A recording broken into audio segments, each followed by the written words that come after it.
नमस्कार दोस्तों। सुबह के 11 बजे थे।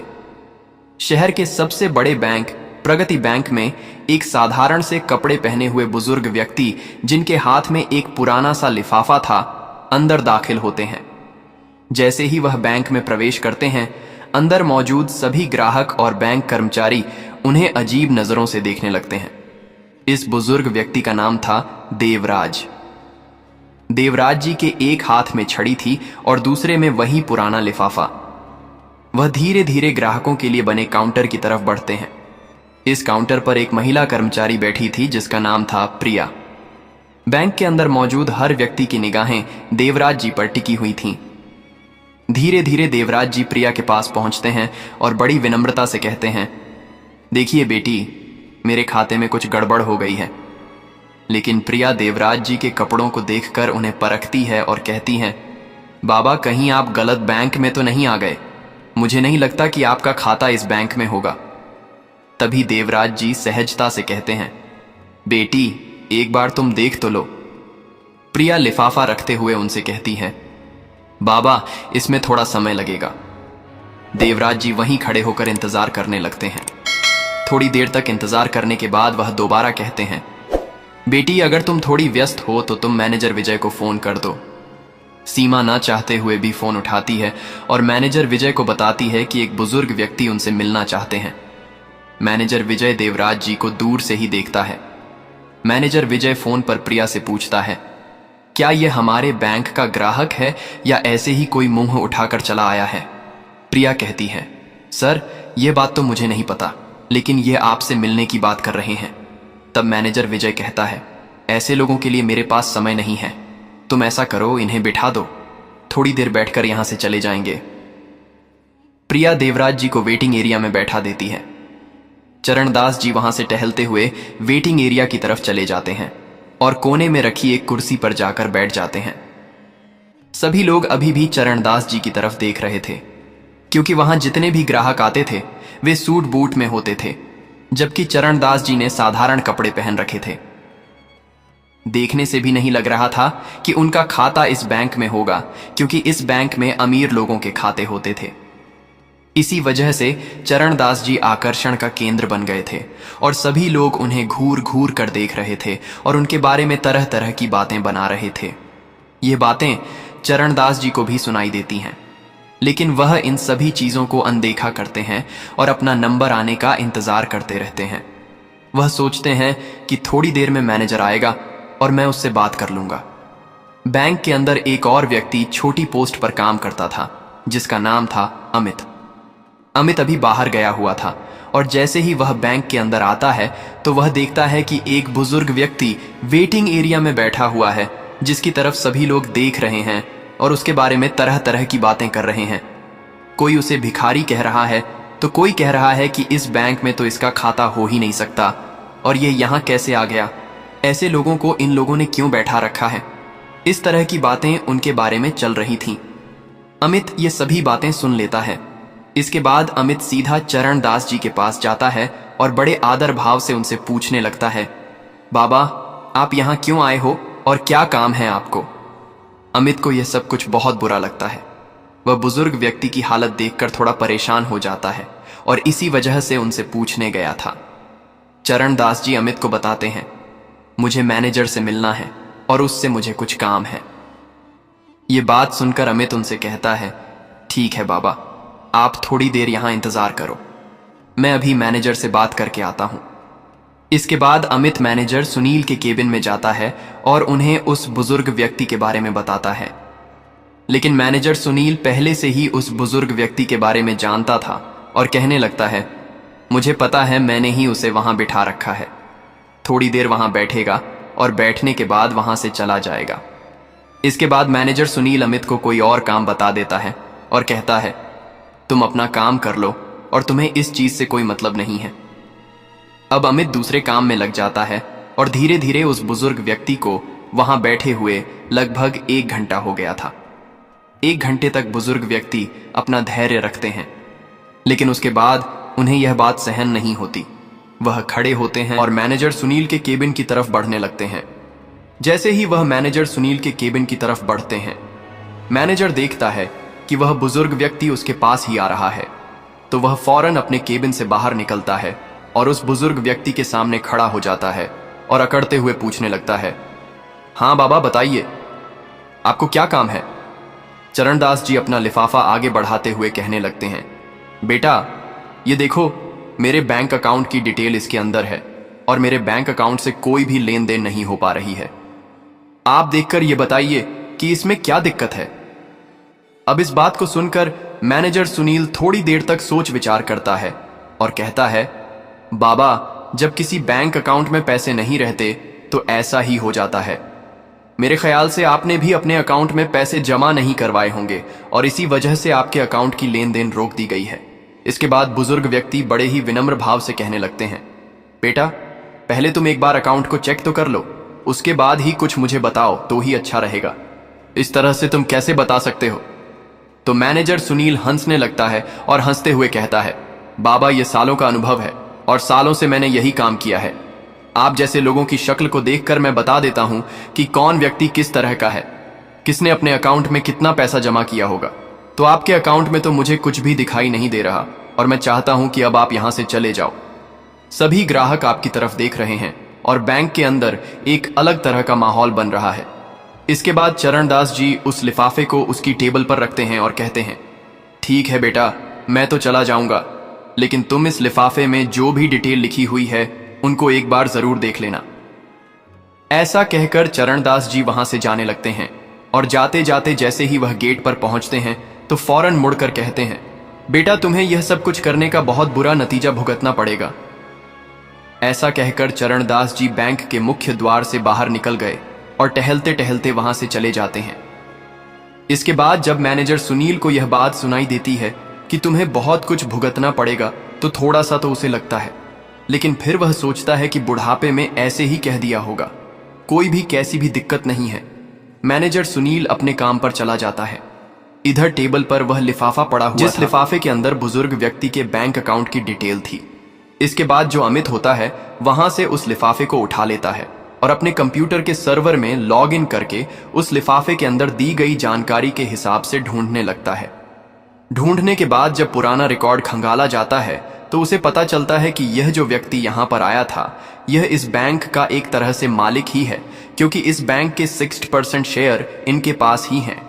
अब इस बात को सुनकर वह बड़ा ही हैरान होता है और भी अच्छी तरह से उस डिटेल को पढ़ने लगता है। तो डिटेल को पढ़ने के बाद वह पूरी तरह से कंफर्म हो जाता है कि यह इस बैंक के मालिक ही हैं। इसके बाद अमित उस रिपोर्ट की कॉपी निकालता है और कॉपी निकालकर बैंक मैनेजर सुनील के पास जाने लगता है। बैंक मैनेजर सुनील अपने केबिन में किसी अमीर ग्राहक से बात कर रहे थे और उन्हें तरह तरह की स्कीमें बता रहे थे। इसके बाद अमित में आई कम इन करके केबिन के अंदर आने लगता है। बैंक मैनेजर सुनील उसे इशारा करता है और इशारे से पूछने लगता है कि किस लिए तुम यहां पर आए हो। उसके बाद जो अमित होता है वह इशारों से ही बता देता है कि यह एक रिपोर्ट है जो उस व्यक्ति की है जो वहां पर आया था और आपने उसे ऐसे ही यहां से भेज दिया। आप एक बार इस पर नजर डाल लेंगे तो अच्छा रहेगा। ऐसा कहकर अमित ने वह रिपोर्ट मैनेजर साहब की टेबल पर रख दी थी, लेकिन तभी जो मैनेजर साहब होते हैं अपने उस ग्राहक से थोड़ी देर के लिए एक्सक्यूज लेते हैं और कहते हैं, देखो भाई अमित, हमारे पास ऐसे वैसे लोगों के लिए समय नहीं है। इसके बाद अमित बड़े आदर भाव से मैनेजर साहब से कहने लगता है, अगर आप इसको एक बार देख लें तो बड़ा ही अच्छा रहेगा। लेकिन जो मैनेजर सुनील है वह उस रिपोर्ट को आगे की तरफ सरकाते हुए कहता है, मुझे इसको नहीं देखना और मुझे ऐसे ग्राहकों में कोई भी दिलचस्पी नहीं है। ऐसा कहकर उसने रिपोर्ट को अमित की तरफ बढ़ा दिया था और अमित उस रिपोर्ट को वहां से लेकर अपने काम में लग जाता है। बैंक के अंदर का माहौल अब शांत हो गया था। सभी लोग अपने काम में लग गए थे और धीरे धीरे शाम हो जाती है। चरणदास जी की वापसी दूसरे दिन उसी समय पर, जिस समय पर चरणदास जी आए थे उसी समय पर फिर से आते हैं। लेकिन आज उनके साथ एक सूट बूट वाला व्यक्ति था जिसके हाथ में एक ब्रीफ केस भी था। अंदर आने के बाद वहां पर सभी लोगों का ध्यान अपनी तरफ खींचते हैं। इसके बाद वह मैनेजर सुनील को अपनी तरफ आने का इशारा करते हैं, तो मैनेजर भी डरते हुए अपने केबिन से निकलकर चरणदास जी के सामने आकर खड़ा हो जाता है। तभी चरणदास जी मैनेजर सुनील से कहते हैं, मैनेजर साहब, मैंने आपसे कहा था ना कि यह बात आपको बहुत भारी पड़ेगी। आपने जो कुछ भी कल मेरे साथ किया था वह बिल्कुल भी बर्दाश्त के लायक नहीं है, तो अब आप अपनी सजा भुगतने के लिए तैयार हो जाइए। इस बात को सुनकर मैनेजर सुनील थोड़ा सा बौखला जाता है, लेकिन फिर वह सोचता है कि क्या सजा मुझे दे सकते हैं, भला मेरे साथ क्या कर सकते हैं। उसके बाद चरणदास जी कहते हैं, तुम्हें मैनेजर के पद से हटाया जा रहा है और तुम्हारी जगह इस बैंक में काम करने वाले अमित को मैनेजर बनाया जा रहा है और तुम्हें फील्ड का काम देखना होगा। इस बात को सुनकर मैनेजर सुनील थोड़ा सा बौखला जाता है और वह कहने लगता है, आप होते कौन हो मुझे इस तरह से हटाने वाले। तो चरणदास जी कह देते हैं, मैं इस बैंक का एक तरह से मालिक ही समझ लो, क्योंकि 68% शेयर वैल्यू मेरे पास है और मैं चाहूं तो तुम्हें हटा भी सकता हूं और किसी और को तुम्हारी जगह लगा भी सकता हूं। यह बात सुनकर बैंक के अंदर जितने भी कर्मचारी थे और जो कुछ ग्राहक कल भी इस बैंक के अंदर आए थे और आज भी आए थे, वह सभी लोग एकदम से हैरान हो जाते हैं और चरणदास जी की तरफ फटी की फटी निगाहों से देखने लगते हैं। इसके बाद वह व्यक्ति जो चरणदास जी के साथ आया था, वह अपने उस सूटकेस को खोलता है और उसमें से एक डॉक्यूमेंट निकालता है जो कि अमित की पदोन्नति प्रमोशन का था। उसे एक बैंक मैनेजर बना दिया गया था। इसके बाद वह दूसरा लेटर निकलता है जिसको बैंक मैनेजर सुनील को दे देता है और कहता है, अगर तुम्हें फील्ड में ड्यूटी करनी है तो तुम बेशक से कर लो, लेकिन मैनेजर बनकर तुम इस बैंक में नहीं रह सकते। ये बात सुनकर मैनेजर सुनील के पसीने छूटने लगते हैं और वह अपनी कल की गलती के लिए बुजुर्ग व्यक्ति से माफी मांगने लगता है। लेकिन तभी जो चरणदास जी होते हैं वह उसे उठाते हैं और कहते हैं, माफी किस बात की मांग रहे हो और मैं किस वजह से तुम्हें माफ कर दूं? तुमने मेरे साथ जो व्यवहार किया था वह हमारे इस बैंक की पॉलिसी के खिलाफ है।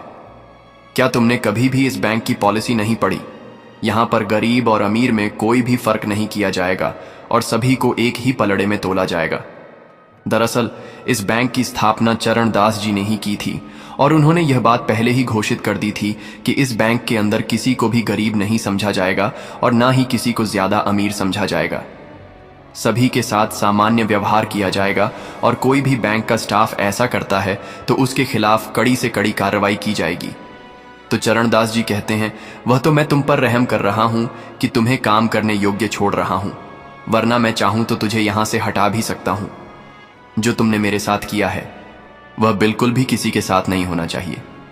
तुम्हारे बैंक में काम करने वाला अमित, जिसके हाथ में कुछ भी नहीं था, लेकिन फिर भी उसने मुझसे आकर पूछा और मेरे लिए कुछ करना चाहा, तो इस पोस्ट के लिए वह असली हकदार है, ताकि वह ग्राहकों को अच्छी तरह से समझ सके और उनके कपड़ों को देखकर उनको जज न कर सके। ऐसा कहकर चरणदास जी सीमा को बुलाते हैं और सीमा को भी इस बात के बारे में फटकार लगाते हैं। कहते हैं, मैं पहली गलती समझकर तुम्हारी इसे माफ कर रहा हूं, लेकिन बैंक के अंदर कोई भी व्यक्ति अगर आए तो उसको उसके कपड़ों से जज नहीं करना है, उसके बारे में तसल्ली से देखना चाहिए। अगर तुम मुझे पहले ही संभाल लेती तो इस मैनेजर के पास मुझे नहीं जाना पड़ता और मुझे और ज्यादा अपमान का सामना नहीं करना पड़ता। इसके बाद सीमा हाथ जोड़ने लगती है और उनसे माफी मांगने लगती है।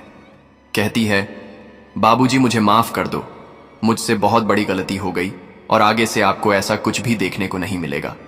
इसके बाद चरणदास जी वहां से उस व्यक्ति के साथ वापस जाने लगते हैं और सभी लोगों से कहकर गए थे कि अमित से बहुत कुछ तुम्हें सीखने की जरूरत है और इससे जितना हो सके उतना सीख लीजिए, तुम्हारे लिए अच्छा होगा। अब मैं बीच बीच में यहां पर किसी ना किसी को भेजता रहूंगा जो तुम्हारी इन हरकतों के बारे में अच्छी तरह से मुझे रिपोर्ट दे सके। ऐसा कहकर चरणदास जी वहां से चले गए और बैंक का पूरा स्टाफ इस बारे में बात करने लगता है और सोचता है कि अब अच्छी तरह से काम करना होगा, कहीं अगली बार उनका नंबर ना आ जाए। इस बात को सोचकर पूरा बैंक सुधर जाता है और सभी लोग अच्छी तरह से उस बैंक के अंदर काम करने लगते हैं।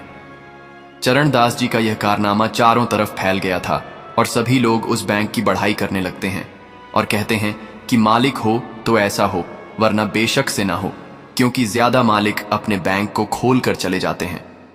फिर चाहे पीछे से मैनेजर किस तरह का काम करे या पीछे से कोई भी कर्मचारी कैसा भी काम करे, उन्हें इस चीज से कोई भी मतलब नहीं होता है।